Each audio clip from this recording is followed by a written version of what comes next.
రేపటిలో కూడా ఆఫీసులో ఒక 200 మంది అపార్ట్ కోసం అవుతుంటాయి. నేను రిసీవ్ చేస్తాను. కాఫీ చెప్పాను.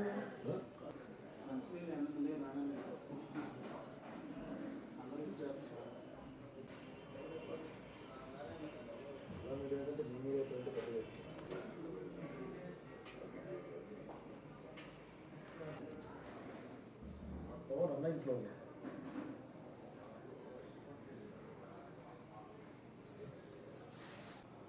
ఇక్కడ కూడా అందరూ అంటే మీ గెస్చర్ కూడా ఎక్కడ వచ్చేటప్పుడు స్టిక్ అంటే మన స్పెషల్గా చూస్తారు. ఎవరన్నా విజిటర్స్ వస్తే తీసుకోవాలి. నేను కోర్టుకి వచ్చిన రోజు చెప్పాను. శనివారం రోజు నా జైల్లో ఉన్నప్పుడు చెప్పాను. నాకు ఏదో శనివారం దాంట్లో కూర్చొని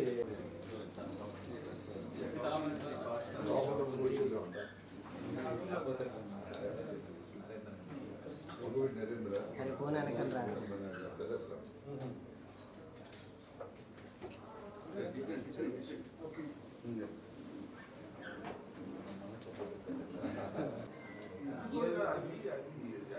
not a public meeting, it is not a festival.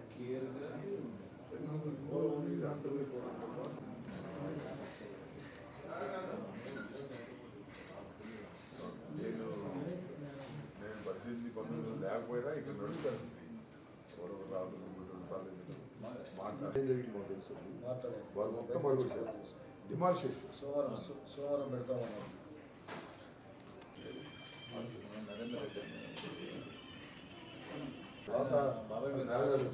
రాగలను అడిగాను కూడా లేదా మనం ఈ టైంలో సెలవుకపోతే ఎట్లా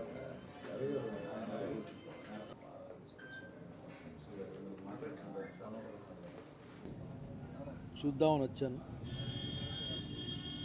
అసలు రాంబాబు అన్న ఈ రోజున ధైర్యానికి ఒక మారుపేరుగా కనిపిస్తూ ఉన్నాడు మా అందరికి కూడా. రాష్ట్రంలో ఉన్న వైఎస్ఆర్ కాంగ్రెస్ పార్టీ వాళ్లకు అట్లాగే ప్రజాస్వామ్యవాదులకు కూడా ఇక ధీరోదాతుడిగా రోజు ముందు నిలుస్తున్న రాంబాబు గారికి ఒకటే మాట చెప్పాలనుకుంటా ఉన్నాం. రాష్ట్రం మీ వెనక ఉంది. అన్యాయాన్ని చూసాం. ఆ అన్యాయాన్ని కూడా గవర్నమెంట్ స్పాన్సర్డ్ అన్యాయాన్ని చూసాం. దుర్మార్గాన్ని చూసాం. అది కూడా గవర్నమెంట్ స్పాన్సర్డ్ దుర్మార్గాన్ని చూసాం. ఇటువంటివన్నీ కూడా రాజకీయాల్లో మంచిది కాదని చెప్పాలనుకుంటా ఉన్నాం. మీరు రాజకీయంగా విధానాలపైన మాట్లాడండి, ఎదుర్కోండి. అంతేగాని ఏకపక్షంగా వ్యవహరించే విధంగా ఉండడం మాత్రం మంచిది కాదని రాజ్యాంగ వ్యవస్థలు కూడా చెప్పాలనుకుంటా ఉన్నాం. కాల ప్రవాహం ఈ విధంగానే ఎప్పటికీ ఉండదు.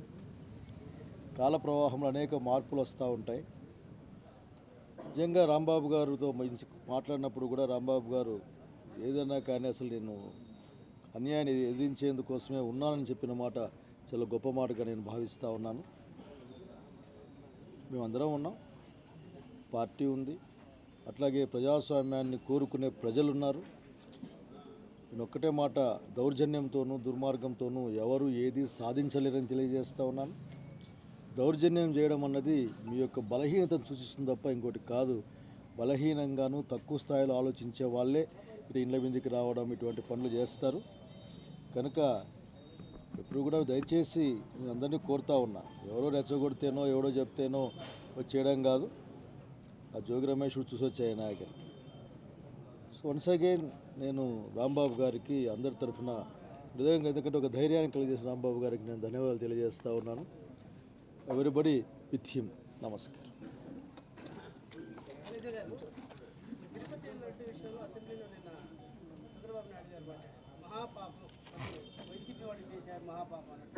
అంటే ఇందులో ఒక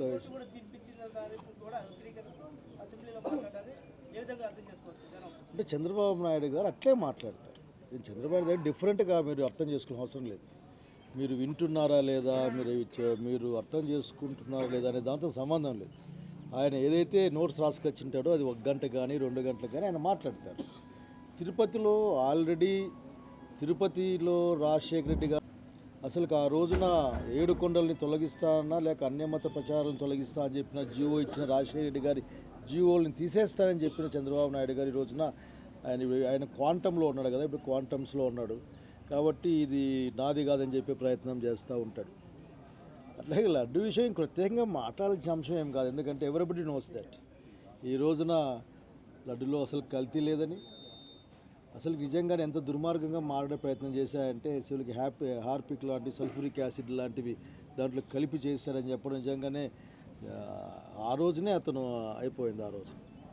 సో ఇది మహాపచారాలు కానీ లేక తప్పిదాలు కానీ జరుగుతుంటే అది బాబు గారి యొక్క పరిపాలనలో ఉన్న కూటమి నుంచి జరుగుతూ ఉన్నాయి.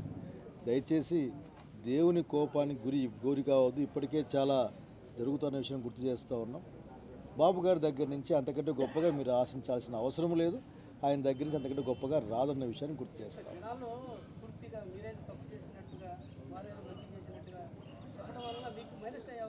అదే అట్లా ప్రజలు విఘ్నులు ఆఖరికి, ఎందుకంటే ఇది ఒక్క 2 నిమిషంలో వచ్చిన అంశం కాదు, కొన్ని నెలలుగా అనేక విధాలుగా నలుగుతున్న వ్యవహారం. ఉదాహరణకి అయోధ్యకు పంపించిన లడ్ల గురించి మాట్లాడారు. దానికి ఆ రోజున ఇప్పటికీ మెంబర్గా ఉన్న ఒక పెద్ద మనిషి దాంట్లో ఉన్నాడు. అట్లాగే ఆయన మైహోమ్ ఆయన దాంట్లో ఉన్నాడు. వాళ్ళే 1,00,000 లీటర్లు ఇది ఇచ్చామని చెప్తా ఉన్నారు. సో ఊరికి నిన్న పవన్ కళ్యాణ్ గారు మాట్లాడుతూ నేను అనలేదు కదా జగన్మోహన్ రెడ్డి గారు అనే విధంగా మాట్లాడే ప్రయత్నం. సో వాళ్ళు చాలా నష్టపోయారు, చాలా దేవుని విషయంలో చాలా అన్యాయంగా ప్రవర్తిస్తున్నారు. కాబట్టి దాన్ని తప్పించుకోవడం కోసం మన డ్యామేజ్ కంట్రోల్ చేసుకుందామని మాట్లాడే మాటలు తప్ప, నిన్న పేరు నాని గారు ఒక ప్రెస్ మీట్ పెట్టారు, చాలా ప్రశ్నలు సంధించారు, సమాధానాలు చెప్పాలా. ఈ రోజున ఇది రాత్రికి హెరిటేజ్ దాన్ని అవుట్లైన్ మార్చేయడం కాదు. కాబట్టి people are they are knowing what is what, ఎవరి హయాంలో తప్పు జరిగింది.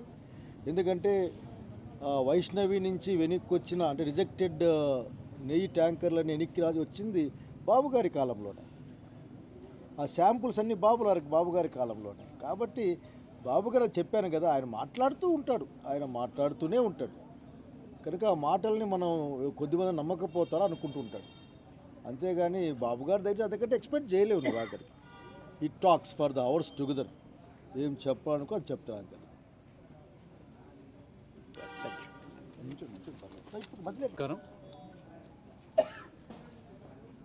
ఒక అన్యాయాన్ని ప్రశ్నిస్తే ఈ యొక్క కూటమి ప్రభుత్వంలో ఎలాంటి అడ్డగోలు శిక్షలు, కేసులు, అరెస్టులు ఇవన్నీ జరుగుతాయో దానిలో చాలా స్పష్టమైనటువంటి ఉదాహరణ అంబటి రాంబాబు గారి మీద జరిగినటువంటి ఆ యొక్క పరంపర మనం చూసాం. దానికి ఏదైతే సిట్ ఇచ్చినటువంటి రిపోర్ట్, సిబిఐ యొక్క పర్యవేక్షణలో జరిగినటువంటి ఆ యొక్క రిపోర్ట్ని తీసుకున్న తర్వాత కూడా దాని మీద ఒక తప్పుడు ప్రచారం చేస్తే, ఎక్కడో బయట మామూలుగా మాట్లాడింది మీడియా పరంగా కాదు, పబ్లిక్గా పెట్టినటువంటి బ్యానర్లని మీరు తప్పు చేస్తున్నారు, మా నాయకుడు చేయని దానికి మీరు ఎందుకు చేస్తున్నారని ప్రశ్నించినటువంటి రాంబాబు గారి మీద పెట్టిన కేసులు, మరి ఆయన మీద దాడి చేసినటువంటి వాళ్ళకేమో గంటలో స్టేషన్ బెయిల్ ఇచ్చి తీసుకెళ్ళిపోయారు. ఇంత విట్నెస్లతో దొరికినటువంటి వాళ్ళకేమో అధికారం అడ్డుపెట్టుకుని చేసినటువంటి దుర్మార్గాలకి ఏం చేశారు. కేవలం ఇది తప్పు చేస్తున్నారు మీరు అని ప్రశ్నించిన వ్యక్తికేమో 18 రోజుల పాటు జైలు కూడా సెంట్రల్ జైలుకి పంపించారు. అంటే ఏదో కరుడు కట్టినటువంటి ఒక తప్పు చేసినటువంటి వాళ్ళని పంపించేటువంటి సెంట్రల్ జైలుకి పంపించి మేము పెద్ద శిక్ష వేసామని చెప్పని ఆనందపడ్డారు. అవి ఎక్కువ రోజులు పట్టలేదు. ప్రజలు కానీ, ముఖ్యంగా మా పార్టీ వాళ్ళు కానీ, అలానే మా యొక్క కులం వాళ్ళు కానీ అందరూ కూడా, సామాజిక వర్గం వాళ్ళు అందరూ కూడా చాలా గట్టిగా స్పందించి దీని మీద ఇది నిజంగా అన్యాయం, చెయ్యని తప్పుకి అంబటి రాంబాబు గారి మీద మీరు పెట్టినటువంటి కేసులు కానీ, లేదా మీరు తప్పనిసరిగా ఈ యొక్క దీన్ని వెనక్కి తీసుకోవాలని చెప్పని, మీరు వెనక్కి తీసుకోకపోతే ఎలాంటి నిరసన ఉంటుందో అని చెప్పని చాలా స్పష్టంగా ప్రజల నుంచి వచ్చినటువంటి స్పందనని అందరం చూసాం. ఇవాళ రాంబాబు గారు విడుదలైన తర్వాత అందరం కూడా వచ్చి ఇంకా మేము అండగానే ఉన్నాము, ఉంటాము, మీరు తీసుకున్న నిర్ణయం కూడా చాలా కరెక్ట్ అని చెప్పని చాలా స్పష్టంగా తెలియజేయడానికి కలవడం జరిగింది. కూటమి చేస్తున్నటువంటి ఒక నీచమైన ఈ పరిపాలనకి చరమగీత పాడేటువంటి సమయం చాలా దగ్గరలోనే ఆసన్నమైంది. అది వాళ్ళంతట వాళ్ళుగా చేస్తున్నటువంటి దీన్ని తప్పనిసరిగా మేము అదే అధికార బలంతో అదే పద్ధతిలో మేము ఎదుర్కొంటాము. ఎక్కడ వాళ్ళు చేసినటువంటి తప్పుల్ని, వాళ్ళు చేసినటువంటి పద్ధతులను కూడా ఎక్కడ మేము తిరిగి చేయబోమని కూడా చాలా స్పష్టంగా తెలియజేస్తున్నాం. మీరు భయపడాల్సిన అవసరం లేదు. కానీ మరీ రెచ్చగొడితే మేము గతంలో కూడా చెప్పడం జరిగింది, అలా ఖాళీగా కూర్చునేటువంటి మనస్తత్వం కూడా మాకు లేదు. ఇది నేను రెచ్చగొట్టడానికి కాదు, మీకు తెలియజేస్తున్నాం అంతే. అధికారం అడ్డుపెట్టుకుని మీరు చేస్తే ఎక్కువ కాలం కూడా సహించము. మేమందరం కలిసికట్టుగానే ఉంటాము, నిలబడతాము. అన్యాయానికి ఎదురుగా పోరాటం చేస్తానని నిలబడతాం. ప్రజలకు తెలియజేస్తాం మీరు చేస్తున్న తప్పులేంటో. అలానే రాంబాబు గారికి కూడా మేమందరం వాళ్ళ కుటుంబ సభ్యులకి అందరం కూడా అండగానే ఉన్నామని గతంలో చెప్పడం జరిగింది, ఇప్పుడు కూడా ఉంటున్నాము. ప్రజలు కూడా దీన్ని అంతా స్పష్టంగా తెలుసుకుంటున్నారు. ఈ ప్రభుత్వం చేస్తున్నటువంటి తప్పుడు ప్రచారాలు కానీ, ఈ యొక్క దాడులు కానీ అన్నింటినీ చూస్తున్నారు. మీకు ఈ ప్రజల నుంచే రానున్న రోజుల్లో సరిగ్గా మీకు స్పందన వస్తుందని చెప్పని చాలా స్పష్టంగా తెలియజేసుకుంటున్నాను. నమస్కారం.